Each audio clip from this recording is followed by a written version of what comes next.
سوال یہ ہے کہ اگر قربانی کا جانور مر جاتا ہے تو کیا کریں؟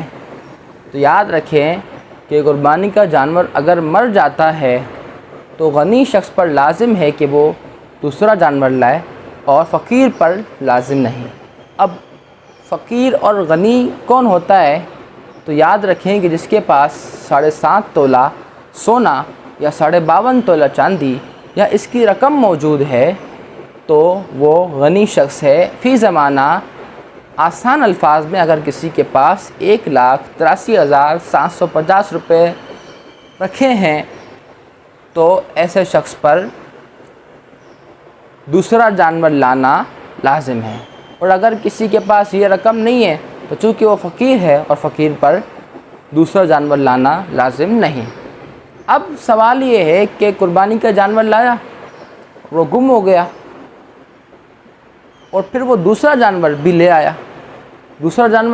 پہلا والا جانور جو کھو گیا تھا وہ پھر مل گیا، تو اب کون سا جانور وہ قربان کرے گا؟ تو یاد رکھیں کہ اگر لانے والا شخص فقیر ہے تو اس پر لازم ہے کہ دونوں جانوروں کی قربانی کرے گا، اور اگر لانے والا شخص غنی ہے تو اسے اختیار ہے کہ دونوں میں سے کوئی بھی جانور ذبح کرے، اس کے لیے جائز ہے۔